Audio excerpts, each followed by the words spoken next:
Hello, and welcome to our latest Money Show Money Masters podcast segment. I'm Mike Larson, editor-in-chief at Money Show, and today I'm pleased to welcome Michael Lee, founder of Michael Lee Strategy, to the show. Mike, how are you? Mike, I'm doing great, man. How you doing? I'm doing great, Glad you could make it. Let's just start with the big picture, right? I mean, where are we when it comes to the sort of the economy, growth, inflation situation right now, in your opinion?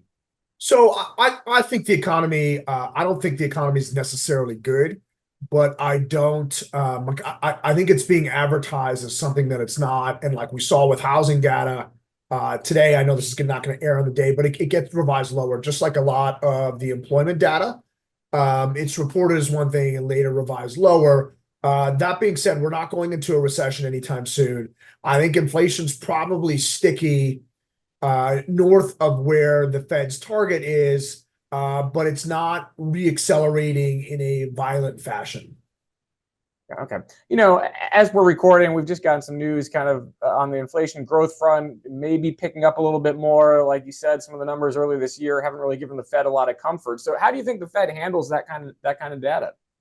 Yeah, so look, I think no matter what, we're getting 25 basis points before the election. Like I view the Fed as a political entity, not one that's focused on monetary policy or something that what it's necessarily supposed to be. And I think the Fed can easily get away with a 25 basis point cut before the election because it will do very little to make a difference. It's how they're signaling after this, but on a broad scale, the Fed, they're not going to raise rates. Right. I think the chances of that are zero unless inflation would really have to get ugly. And you saw in 2021 how hesitant they were, how slow they moved as inflation was like the worst inflation in 40 years. For us to get another hike from here, the world is really going to have to change. And that time frame between when the Fed stops raising and starts cutting is historically a pretty spectacular period for stocks. And I think quantitative easing or the stopping of quantitative tightening and then quantitative easing will probably come before aggressive rate cuts. But in my mind, we've already moved to expanding liquidity. Even if it's just the reduction of quantitative tightening, you have an expanding economy, albeit not that great, and then you have growing earnings. And I think the story of earnings this quarter is the earnings increasing intra-quarter via analyst estimates. So the history of analyst estimates is they come out, they're way too bullish, and they reduce into a quarter, and then the companies beat those reduced estimates. Okay, it's almost never do you get a quarter where estimates for the quarter and for the rest of the year are raised intra-quarter, intra-earnings season. And so that's what we got. So this is what I call the trifecta of golden era for stocks. You have expanding liquidity, expanding economy, growing earnings. Okay. Got it. And like it's people hate it, but that's what we've seen since 2009. When these things are in place, the market goes higher. Let's talk about earnings a little bit more. I mean, obviously, the big news is out of some of these tech behemoths, Nvidia, of course, recently. What is your thought on earnings growth? I mean, where are you seeing some of the best numbers, and where are there maybe some laggards that you'd be looking to avoid as we roll into Q2 here? Yes, so look, I think this AI, what's going on there, it's revolutionary. The greatest technology upgrade cycle in the history of the world, and it's going to be by a wide margin. And people want to draw comparisons to the internet bubble. There's probably some bubble-like names out there, but as we're recording this, Nvidia reported last night it's up 10% today.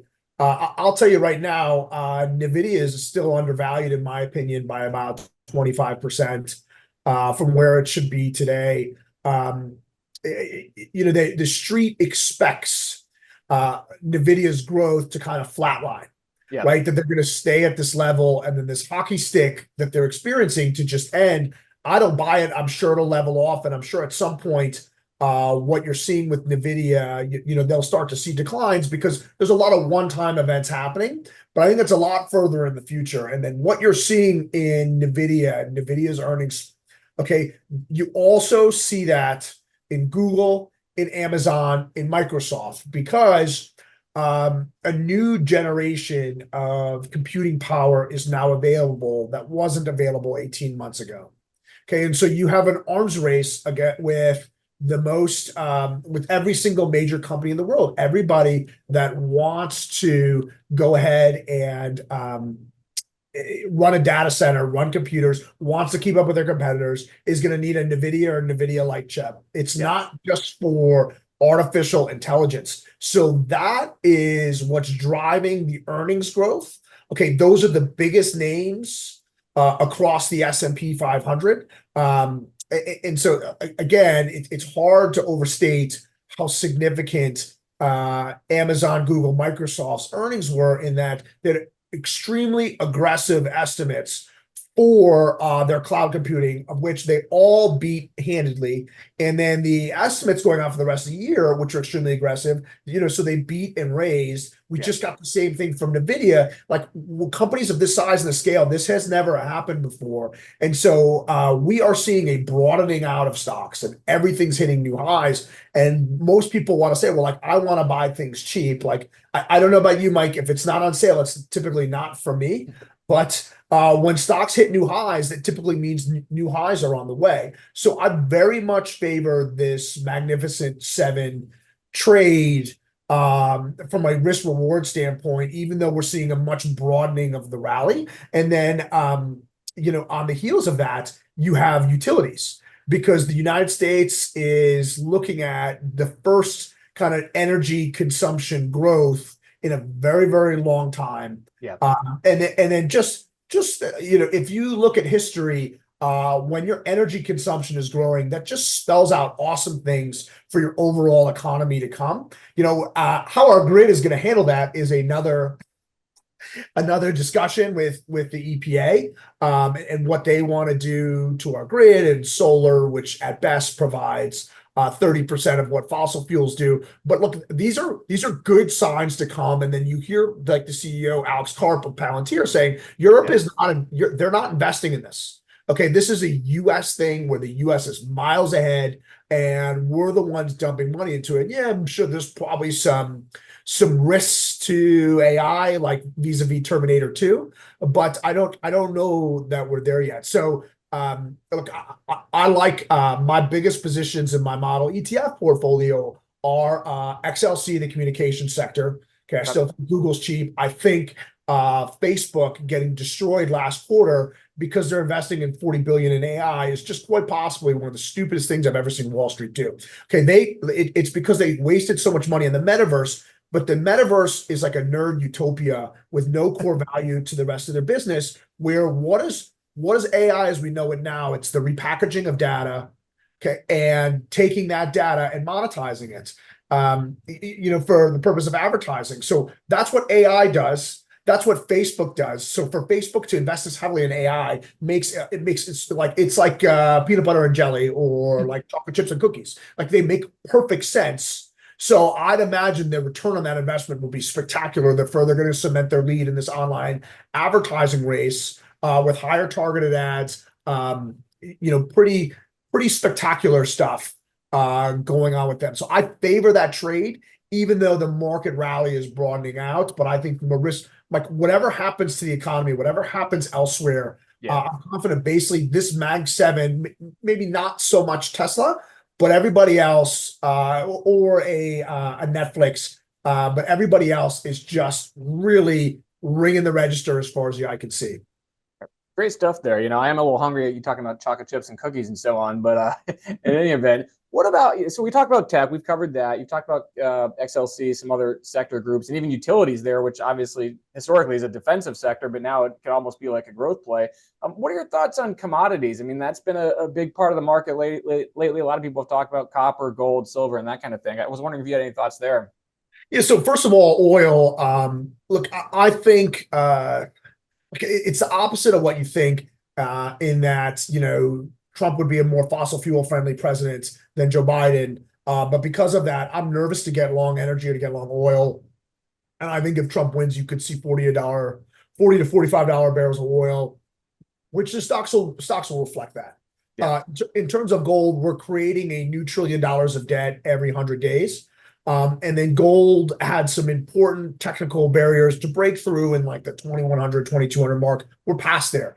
I think the next stop for gold is roughly 5,000. I think it takes a couple of years to play that out, but I am long gold in my model portfolios vis-a-vis an ETF. I own physical gold personally.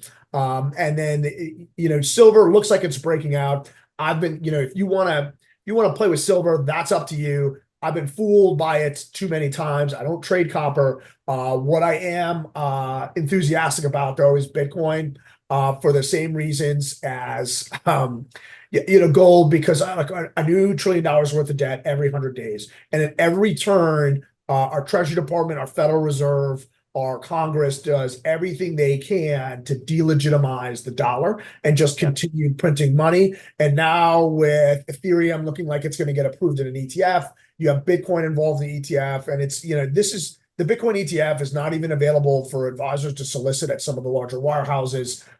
We are in the beginning stages there in the historical trading pattern of there, triple of the previous cycle high. I see a $200,000 Bitcoin in the next 18 months, maybe sooner. So I love those. Like, I love them. Got it. We've talked a lot about what you do like, sectors, asset classes, and so on. Anything that you're really just kind of is in the penalty box for you, or something you want to avoid in this market? And if so, why? Yeah, the consumer discretionary consumer staples. You see TJ Maxx and Walmart outperforming because higher end customers, higher income families are now trading down. Like, what does that say about the health of the consumer? You have credit card debt at an all-time high. Your default rates or delinquency rates at an all-time high. Subprime used car loans, all-time default rate, all-time high. Some really ugly data starting to bubble up with the consumer. And, I don't think that affects like really the top 10 to 20% of consumers, but I don't know if that's enough to power all these stocks. And then you combine that with Target just really being, like an awesome product, but a horribly run company. I'm avoiding those consumer sectors. So the XLY is the big consumer sector. I don't own it. I own Amazon as a proxy for it in my model portfolios, but that's more to go along with, the long tech, long communications, because it's really even though it's such a huge consumer name, what drives the stock is its cloud computing business. Got it. Okay.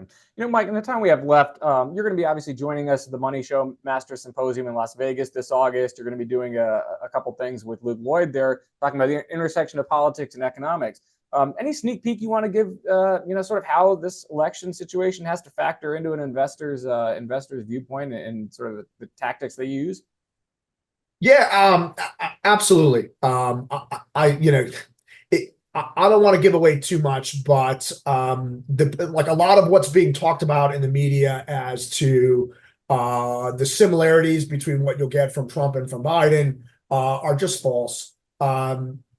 If you're looking at the policy platforms for this Trump administration, there are going to be some fundamentally different things that get implemented. And there's going to be some things that change on the other side. It's going to have a massive effect on interest rates, on energy, and a lot of the names that are out there. I would say, part of the reason why I like these big tech names is because no matter what happens, like, they're off to the races.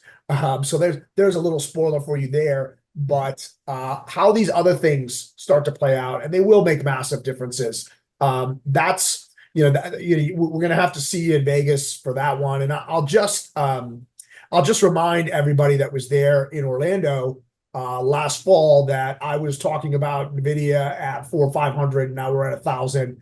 I was talking about Bitcoin at like 30 or 35,000. Now it's at 70,000. Amongst others that are doubles or bigger in this situation.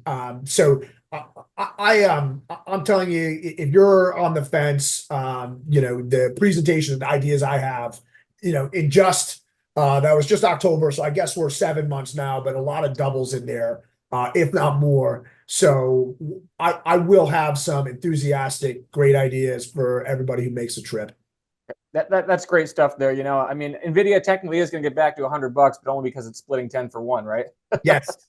which is like it's you're getting the same thing. It's like how you order a large pizza, if you cut it 4 ways or 16 ways, it's still the same large pizza.